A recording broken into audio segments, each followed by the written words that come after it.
we are coming towards the end of the summer holidays, and I have found it really tricky to film any videos this summer. I don't know why. It's been more difficult than other years for whatever reason. I found it really challenging to film. I find editing is obviously not a problem because I can do that once the kids are in bed, but filming's just been a nightmare. If we haven't got people here with the kids, then we're out for the day, and I don't know, I'm just very conscious not to be constantly pulling out my camera. I want to be involved with the kids and not thinking about what I'm filming and things like that. So I found it really difficult, and I thought the best way to get back on the horse was to just sit and chat to you guys and give you a bit of an update on what's been going on and that kind of thing.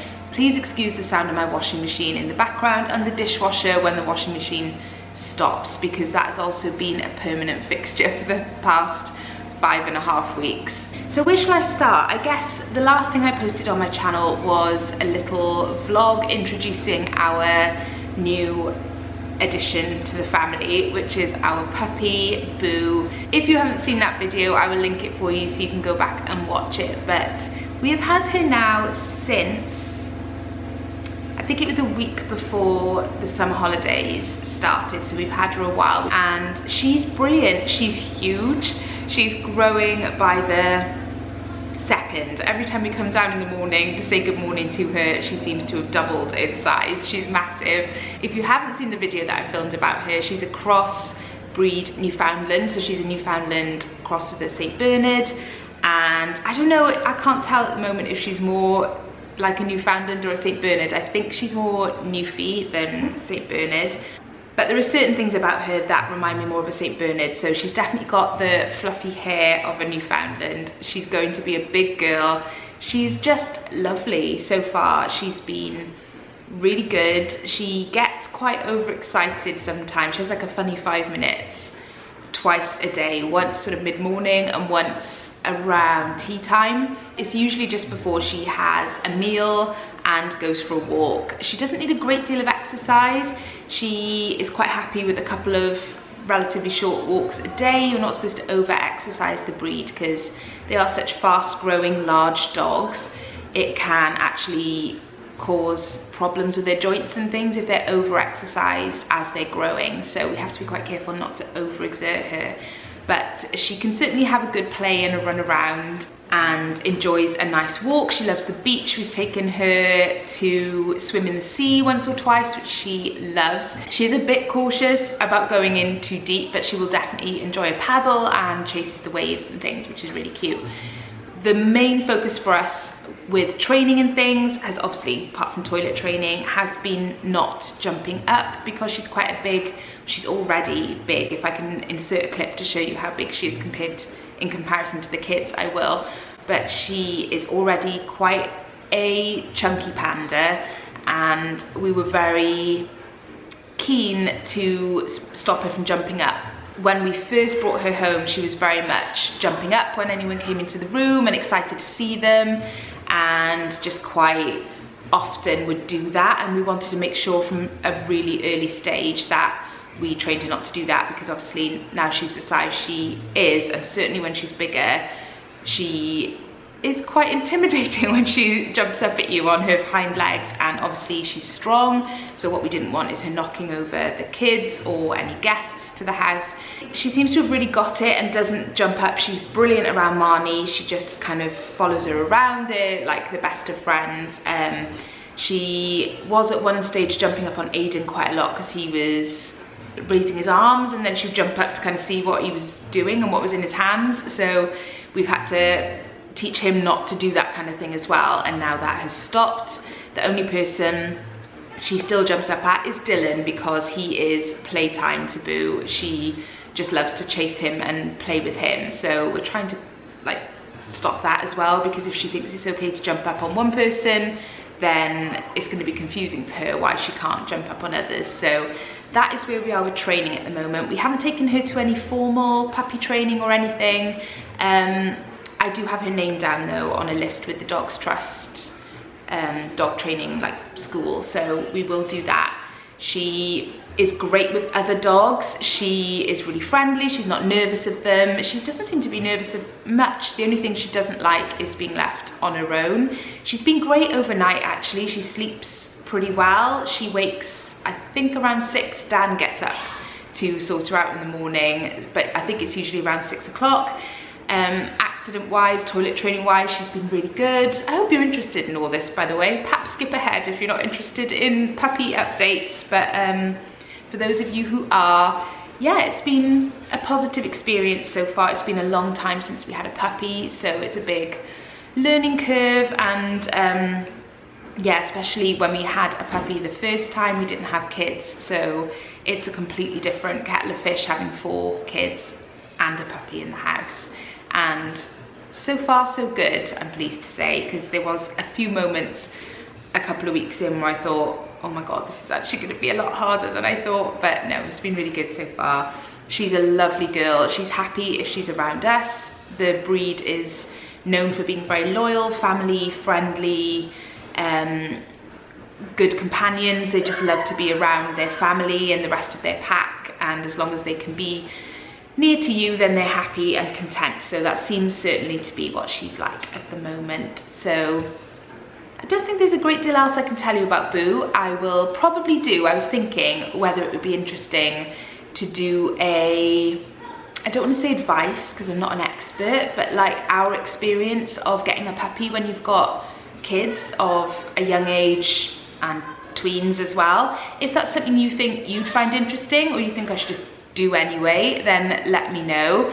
I couldn't find, I'm sure there are videos like that out there on YouTube, but it's not something I've ever come across, so I thought it might be of interest to people possibly. I would certainly have been interested to watch it before we got Boo, so I might do that, in which case if you have any questions or you'd like me to cover anything specifically, maybe I'll do it with Dan actually, because he's more knowledgeable about dogs and puppies and stuff like that than I am, so maybe we'll do it together. Next thing I meant to say that I haven't addressed is apologies that I'm sitting on the floor in my kitchen, but it is literally the only place I can be in my entire house that is relatively clear of stuff and people. Any room in my house is utter chaos. The kids have completely taken over and there's nowhere I can go, so that's why I'm here. So I hope you don't mind that I'm sat on the floor in my kitchen. Marnie's having a snooze. Merrin has a friend over and she's organising her back to school stuff. Aiden is playing on the Switch and Dylan is in the front room playing the PS4 online with a friend. So if you hear shouting, he's in the middle of some kind of tense game of something, I don't know.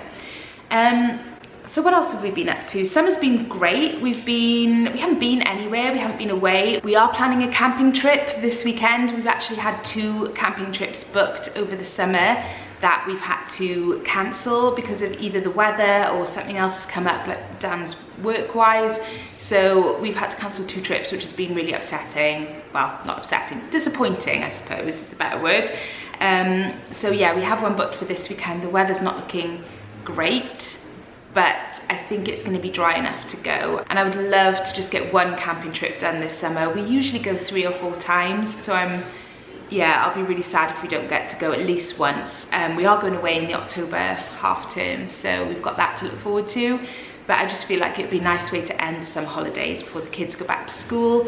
We couldn't go anywhere in the beginning of the summer because Boo hadn't finished her vaccinations, so we couldn't take her outside of the house to go camping with us. So we had to wait till the latter end, and then obviously the weather turned and that's why it's all gone a bit wrong. But that is the plan for the end of the summer. If we can possibly fit it in and the weather is on our side, we will go for a couple of days.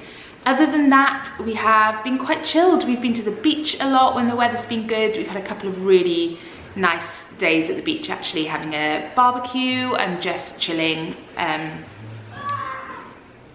Dylan. And just chilling at the beach. We've had a couple of days out locally.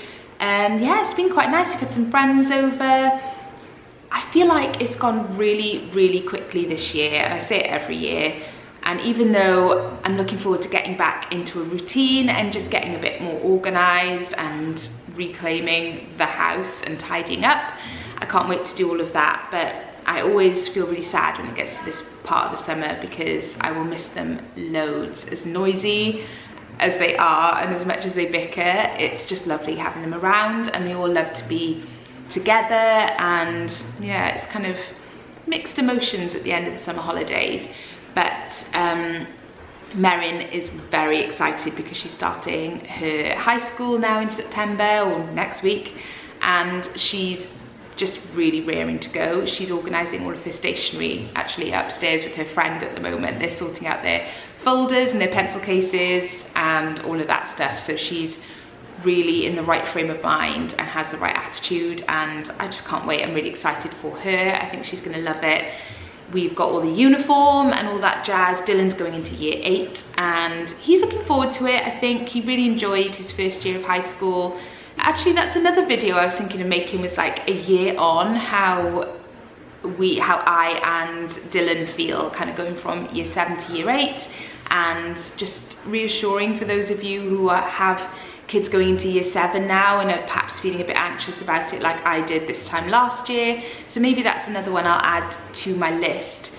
Speaking of my list of videos, that's one exciting announcement I thought I would do today. I have decided, because I'm so desperate to get back into some sort of schedule and pattern with my uploads after a disastrous summer, I have decided to do something similar to what I did in January. I don't know if you were subscribed to me back then, but I did a little series called 30 Day Me in January, which was basically an upload every single day of the month, mostly about being productive and starting the year in a positive way, and a few vlogs chucked in there as well, and foodie videos and things, just a little bit of everything, but about just, well, me, I guess, and my life and how I'm organising it and things. I don't think I can commit to daily uploads throughout September. I think that might be one step too far, but I thought I might do Monday to Friday, so a video every day in the week, and then just have weekends off. So that's what I'm planning to do, and I'm really looking forward to it. I really enjoyed doing that in January, even though it was quite full on. I really got a lot out of it, and I feel like I started the year so positively and was really productive and got loads done, and then it's all just gone a bit like that from there. I've said a few times before, I'm one of those people that the more I do and the more I give myself to do, the more I get done. Does that make sense? That probably sounds really daft, but you know what I mean. I feel like when I'm really, really busy, I'm so productive and on the ball, and when I let things go, I just fall out of all momentum and routine, and it just, yeah, I'm much better as a really busy person. So I'm hoping that will kind of give me a good kick up the bum for the latter part of the year. So again, I'd love to hear from you what you think about that in the comments below. Let me know. And the one thing I really loved actually about 30 Day Me in January was there were a lot of people commenting on my videos and having a chat, and it was just really nice to have that kind of interaction with you guys as well. So I'm hoping that I can kind of build that up a little bit as well, because I enjoy that, chatting to you and hearing what your plans are and what you are up to. So that's my plan for the month of September. If you have any requests for specific videos you'd like to see or things you want me to consider, then again, let me know in the comments below. I'd love to hear from you. So what else can I tell you as a bit of an update? I mentioned earlier we're going on holiday in October, and we're hoping that not that long after that we'll be able to move into the new house that Dan is currently working on. It has been such a massive project, and again, I have videos planned that are coming on that, a bit of a empty house tour and some renovation and things like that. So keep your eyes peeled for that. It has just been a massive project, and you know, with any big building project, things often usually take a lot longer than you expect. So we have everything crossed that we'll be in for Christmas. That is the plan. It would be lovely to be in there for Christmas. Other than that, there's not a great deal else to tell you about, I don't think, other than the usual. The kids are all great. Aiden is going into year 2 now, so it's his last year of infants, which is crazy. Actually, he will be really sad because it's his first time being at that school on his own, because Merrin will obviously is now left. So I think he's gonna find it weird, her not being there, even though they were never really together because she was those couple of years older than him. I think just knowing that she's there in the same school is nice for him. So until Marnie starts in a couple of years, he's going to be all on his own in that school. So I think he might, I don't think he'll struggle with it. He's got plenty of friends that he loves there, but I think it will just be a bit weird for him. But nice for Dylan and Merrin that they now get to be together again in school. So I think it's really nice that Dylan's already been there a year, so he can show Merrin the ropes and show her around, and he'll be there at lunch times and break times and things if she needs somebody to chat to, and they can meet each other after school. So yeah, that's really nice. Marnie is doing really well. She's sleeping a lot better, but that's because I just let her sleep in our bed at the moment, and that is, again, that's a whole other video. But she just, if she can sleep next to me, she will sleep all night long and not wake at all, and even sleep later than me. It's brilliant. But obviously it's not ideal, and what I'm hoping is that when we move and she has Dan's gonna make all the kids' beds like he did in our old house, so hopefully when we move and she has this really cool bed, she's excited to see if I can lie next to her in her new bed to get her off to sleep and then sneak out. I'm sure she will come into our room at some point during the night, but I'm hoping that the excitement of a new room, new bed, might break the habit of her sleeping with us for the entire night. So that's my plan as far as sleep goes. But for now, after well over a year of broken sleep every single night, I'm just grateful to be getting a full night's sleep. So I don't want to rock the boat, because I can't bear the thought of going back to having to get up multiple times a night. So if you have any tips, we've never had a situation where one of them slept in with us for the entire night. We've always had one of them coming in at about 3 or 4, but yeah, we've never had a situation where they won't sleep at all on their own in the cot. So Marnie was definitely the most challenging when it comes to sleep, but other than that, she's just at the loveliest age. She's so funny, so cute. Her speech and like communication skills have come on masses since the kids have been off for summer. She says so much, she can really communicate what she wants now, which is great, which means she's not just screaming when she wants something or pointing and squeaking at things. She asks really clearly, and she's getting less frustrated. Obviously she has moments where she loses it, but for the most part she is really good now at communicating what she wants and how she's feeling, so that's good. And she's an absolute little superstar. She's just lovely to be around, really good company, really cute, and she's just really getting the hang of playing now and kind of interacting with her toys and her siblings, and she loves the dog. She's obsessed with Boo. She follows her around everywhere and bosses her around. I think she feels like she's got a little sibling now that she can boss around, because she gets bossed around quite a lot. So I think that's pretty much it. I think I've given you the rundown of every member of the family, pretty much. Apart from Dan, who, bless him, has been working the entire summer holidays, because we've got our holiday coming up. He's just worked through. He had the bank holiday off, which was lovely, but he's working really hard to try and get the cottage finished that he's working on so that we can move into it. So bless him, he hasn't had much of a summer break, but he's doing good as well. Yeah, I think I'm going to leave it there, because I'm aware I'm pushing my luck. I'm amazed nobody's come into the room to ask me a question or for a snack, or just to generally find out where I am, because getting just 2 seconds to think and collect my thoughts has been quite a challenge this summer. But it's been chaotic but fun, I guess, is the perfect way to sum up our summer holidays. So I hope you've had a great summer as well. As I said, do let me know in the comments what your thoughts are on my little September series. I'm trying to think of a snappy title for it, because I had 30 Day Me for January. If you can think of anything, let me know, because I don't think I have the brain capacity to think of anything at the moment. I'm literally running on empty, but I'm looking forward to a fresh new start in September. I always feel like it's almost like a new year for me. I always feel really productive at the start of September, and I know a lot of people feel the same. So do comment below and let me know if you will be following along, and subscribe to my channel as well if you haven't already, so you don't miss any of the videos. And also click the little notification bell. I'm terrible at remembering to tell people to do that, but apparently it does make a really big difference as to whether you see my videos pop up on your subscription and your feed when you log onto YouTube. So if you see the little bell, click that as well, and then you will not miss any of my videos. So thank you so much for watching. Apologies for the washing machine and the dishwasher, the snoring dog, and the sat on the kitchen floor scenario, but I hope you've enjoyed it anyway, and I will see you in my next one. Bye.